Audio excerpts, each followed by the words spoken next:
Hi guys, welcome to Adtv, and today is Review Wednesday, and this week's film is Ping!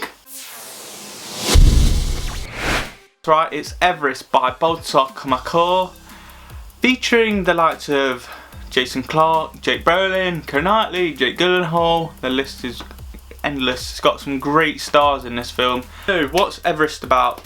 Well, Everest is based on true events that took place in 1996, in which 8 climbers died during a snowstorm that happened when they was on the final descent to the peak of Everest.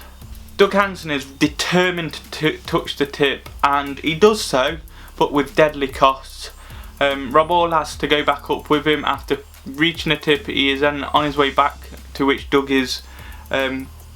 he's confronted by Doug, and then they both go on up to the tip, and on their descent back down, that's when disaster strikes. Good parts! So yeah, I felt the actual environments, the CGI, the cinematography was spectacular. It's nothing short than what I expected, if not more. It's more than I expected. The views were amazing. The cinematography in this film are fantastic. The shots you get of the characters whilst they're climbing through the crevices, the little balconies, as they're called in the film, are absolutely breathtaking. They do this fantastically with flyovers. There was a few moments where the flyovers did last a bit too long, but it doesn't take away the fact they were stunning. On a personal level, I think the true story elements of films really do shine on through, and it makes me want to go home.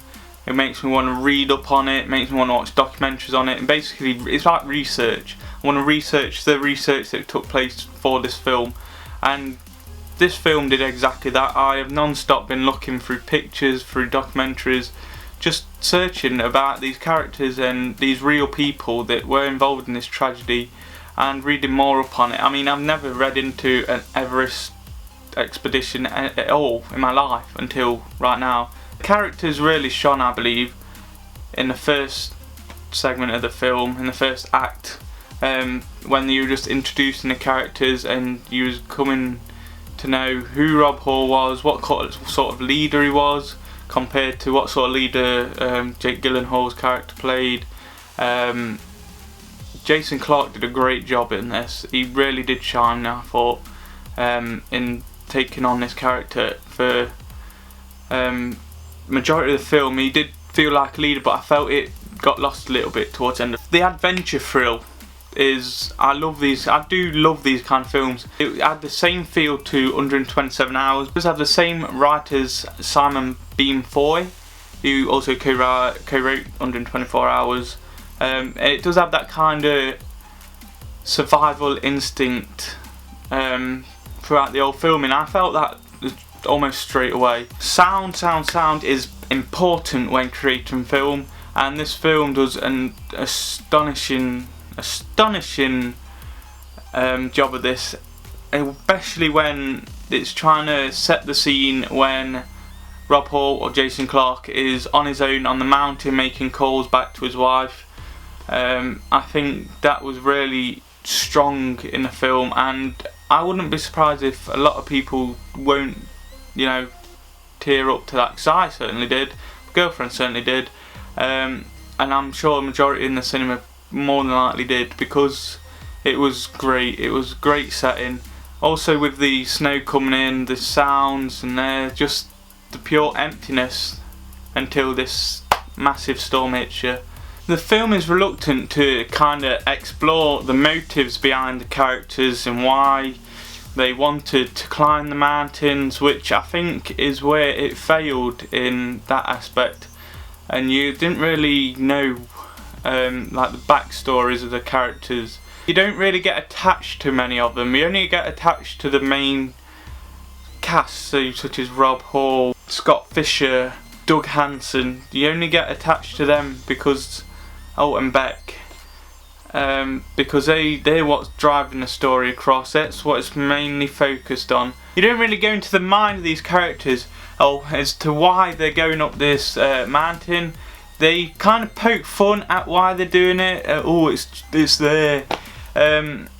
It's just this, so we're just going to climb it because we can, and we got the money to. But you don't know exactly why they're doing it. It just stays there. That's all you ever find out. And the first act was successful in terms of setting the film, introducing the characters, talking to the audience, talking about the rules that are set, and just engaging them so the characters as well as the audience are aware of the rules on the expedition. The second act shines through as that's basically where the tension starts to arise from the climbing of the peaks, and then you starting to feel a bit on edge on whether they're gonna make it or not. You don't know if they're gonna get down, you don't know what's gonna hit them. And then obviously the third act is where chaos strikes, and I believe the third act was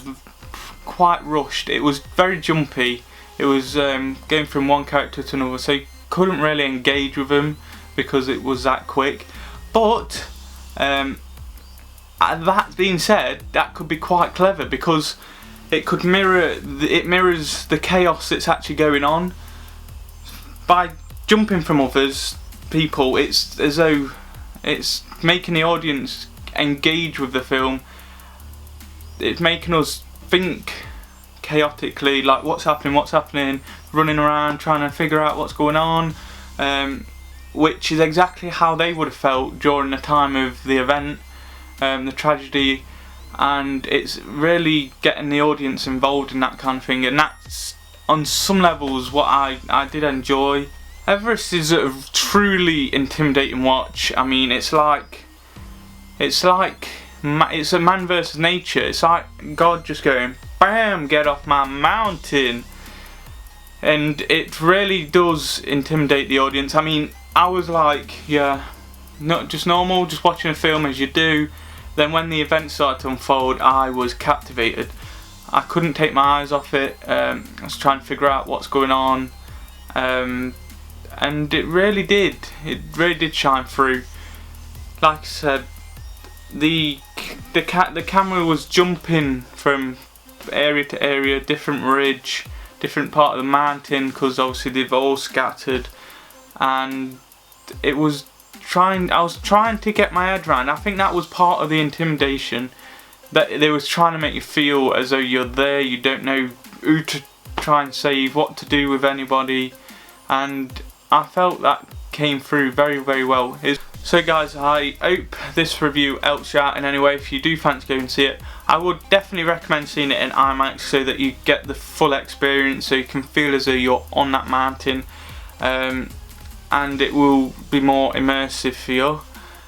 So I'd definitely see it in IMAX. I made that mistake and I saw it in 2D, and I was even captivated by it, so I can't imagine what it's like in IMAX. I give this film a 7 out of 10. And I would definitely see it again, if not in the big screen on Blu-ray. I would definitely get this, especially for the special features, because I'd love to know how it was made. If you like this video, give it a thumbs up, and please hit that subscribe button. And I'll see you next time in Wednesday Review Day. Goodbye guys. Hi guys, welcome to Adtv, and today we're going to talk about a little or medium-sized collection of mine that exist over here.